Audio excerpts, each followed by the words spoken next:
In this video, I'm going to be going through a new Donald Trump best case scenario based off of all of the polling that I've seen. How many electoral votes can Trump actually get to? There have been people saying he could get 340, 360, even 400. What is the actual realistic number Trump can get to based on our current electorate? That's what I'm going to be going through right now. You can see some of these states, they're really swing states. There's really not a big chance Trump can win them, but I do want to talk about some of them, including Illinois and New York. So, in an absolute best case scenario, I still don't think there's really any way Trump can win Illinois or New York. However, what I will say is Trump's going to cut into the lead significantly, and I think in a best case scenario in New York, he might only lose it by about 8 or 9 points. Now, that's a best case scenario. I've got him losing it by about 12 to 12.5, but it wouldn't surprise me if New York gets to around that 10-point mark, where you're starting to shift the conversation to, is this potentially going to be a swing state in 2028? Maybe that's a little rich. Maybe 2032. But if you get a shift where Trump can get it under 10, that really changes things in New York, that's for sure. So, I did want to talk about and also Illinois. Now, there's really no polling out of Illinois that I've seen, but I would say Trump, in an absolute best case scenario, could get Illinois under 10. He lost it by 16 in 2020 by comparison. He lost New York by 23 in 2020, and we think New York's going to be 12. Now, I'm not saying Illinois is going to shift that far, but we are seeing, even in California, Trump possibly losing by around 21 or 22. That's a 6 or 7 point shift in a big populated state, and that's going to help. Now, in terms of the popular vote, best case scenario, I think Trump could win the popular vote. In a best case scenario, I think his high watermark might be around a 1.5 to 2 point victory. If you talk to Gallup and hear what they've said, maybe a 2.5 point victory, but an absolute best case scenario is around a 1.5 to 2 point victory in terms of the popular vote, in my estimation. Now, looking at some of these other states, New Jersey, in an absolute best case scenario, could Trump win New Jersey at this point? I mean, there's just not a lot of polling out in New Jersey. I saw a poll that did have Harris up by like 9 or 10. I certainly think New Jersey is going to be closer than it was in 2020, just like New York, just like California, just like Illinois. But I just can't do it because there's just not enough polling where it's close enough that you would realistically say, all right, this can flip. I mean, anything could happen. We know Kamala Harris is a horrible candidate, but they are funding her like crazy. She's getting billions of dollars. They're spending on ads. I mean, they are a well-oiled machine, even though it seems like the Democrats aren't in tune right now. There is a lot of infighting going on, but there's still going to be a bunch of money spent. It would be total Democratic malpractice, and it already has been with what happened with Biden and the whole debacle. But I'm just saying, with how partisan we are, to take a state that was won by the Democrats, that's pretty highly populated, meaning it would be a crazy swing, a 16-point swing, for Trump to win. Maybe if they were running Biden and he was a total corpse, I could see Trump possibly winning New Jersey. I think he could be, maybe best case scenario, within 6 or 7 points. That would be a best case scenario in New Jersey. It's probably going to be around 9 or 10, but there is that, when you're talking about Maine, that first district is definitely going to go to Harris. But I do think, obviously, in the best case scenario, Trump's going to take the second district, which right now he's the current slight favorite for.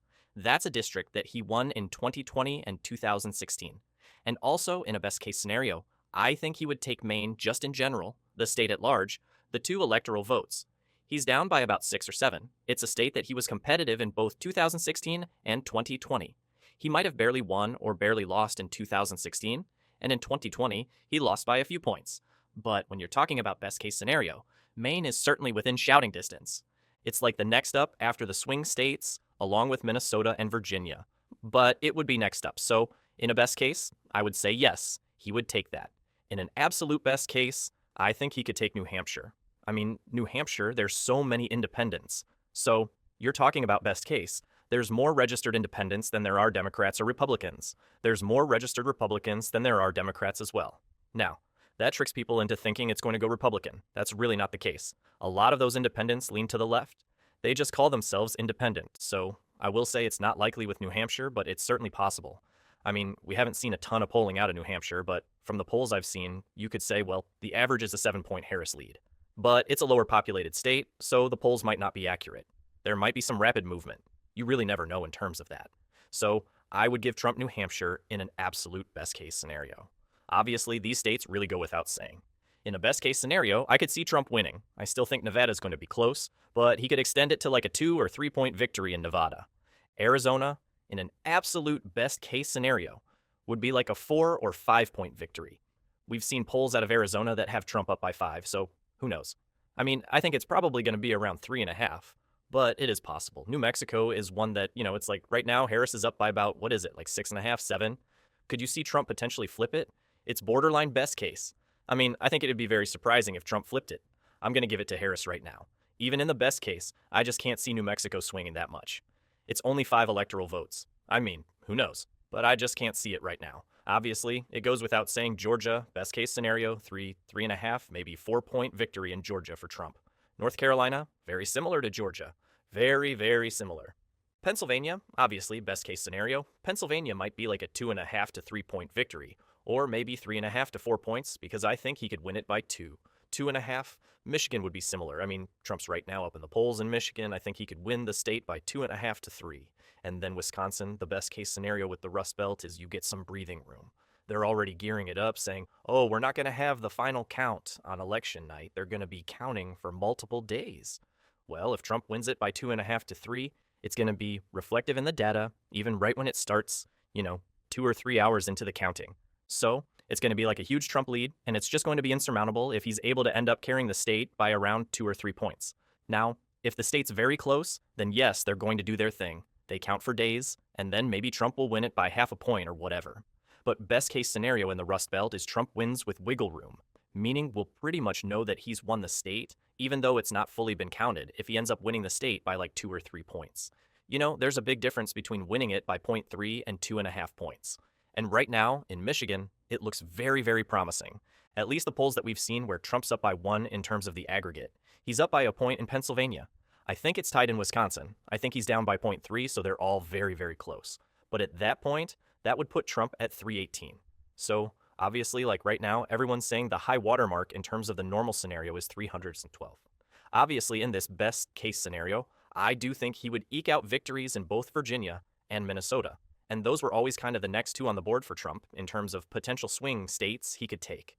You could also argue New Mexico. You could also argue Maine at large. Those would be on the next rung as well. But when you look at Virginia, you look at Minnesota, the common thought right now is Minnesota might have a little bit better of a chance of going red than Virginia, believe it or not. I know there's been a lot of talk about early voting. Guys, I think early voting, it's trying to interpret that data. It's crap. I'm sorry, it's just very hard to. There's way too many different variables in 2024 than there were in 2020. That's why I've really stopped doing the early voting videos, because people will be like, well, there's more enthusiasm for Republicans. Yeah, because Trump is telling them to vote early. I mean, at his rallies, they have signs that say, vote early. In 2020, Trump was saying, don't vote early, they won't count your vote. So, I mean, when you've got that, obviously there's going to be more conservatives that vote early. I mean, look, it can help. I mean, it's good to be up in the early vote or do better than you were doing in 2020, which Republicans are. But interpreting that data, I know there's a ton of people saying there's great data out of Virginia. And I understand. There's better data than there was in 2020, and I think it's going to be closer than it was in 2020. But according to the polls, and according to just what we've seen recently, Minnesota does have a higher chance of going red than Virginia, even though they are very close. Obviously, you would like Virginia over Minnesota because of the 3.3 more electoral votes that Virginia has than Minnesota. But that would be Trump at around 341. And when you talk about that second district, I do think in a best case scenario, even though that district is trending more liberal, it's a district that Trump won in 2016. He did lose in 2020 by about 7 points, but it would trend back conservative. You could argue either way on that one. It's the same thing with Maine at large, but either way, I think Trump's high watermark right now is 340 to 342. The states that would be next up, it's hard to say. Well, it would definitely be New Mexico in a best case scenario. You would go New Mexico after that. And, I think Trump's probably only going to lose New Mexico by possibly 5 or 4 points. I mean, probably 6.5, but it'll be closer than people expect. And you're looking at an Oregon, which we get basically no polling from. Possibly, we saw some interesting polls when it was Biden versus Trump. New Jersey would be after that, very likely. And then maybe you'd look at a Colorado after that. I'd say possibly Delaware after that. And then really, I don't see any of these other states having any sort of chance. I mean, Illinois would be like a 9 or a 10-point margin. It's just not going to swing far enough. But this is like absolute biggest, best case. I just can't see Colorado. Colorado swung ridiculously left from 2016 to 2020 due to the migration into Boulder and Denver and the big cities there, and they're getting more liberal. I just can't there's no way it's going to swing back. I mean, I think it's probably going to be around a 12 or 13-point victory for Harris. I know people were looking at polls in Colorado and saying, oh, they're close because there were like 2 or 3 polls. You've got to be careful with some of these things because, there were polls out of Illinois that had Biden only up by like 7 or 8. There were polls out of New York that had Biden only up by 7 or 8. It is different with Harris. It's going to be a bigger lead. I don't think it's going to be that big, and I think in a best case scenario, a map like this has Trump taking the popular vote by around 2 to 2.5 points, which is huge. But right now, I would say the high watermark, the absolute high watermark, is in the low 340s in terms of the electoral votes for Trump. That includes sweeping all of the Rust Belt, obviously all the swing states, and also extending that map into Minnesota, into Virginia, into the Maine at large, into New Hampshire. I think this would be the absolute best case scenario. Now, if you want to talk 2028 and potential trends, I mean, we'll have to see what happens in Oregon and stuff. I don't think Oregon would honestly go red in 2028. Obviously, that's a far-off prediction. New York, I know people are talking about New York being a battleground in 2028. You would need a big shift. I mean, if it's 12.5, I don't see it being a battleground in 2028. That's just too much to overcome. It's harder to overcome that last percentage because I know you're talking about a 23-point victory in 2020 going down to 12, and then you're like, well, couldn't you cut that again?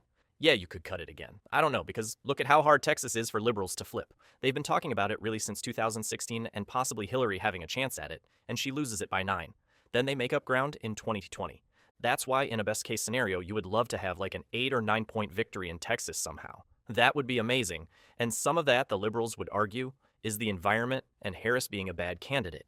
Like, if Trump wins the popular vote and all these states swing to the right, they're going to blame Harris and they're going to say, she's a bad candidate. That's really not it.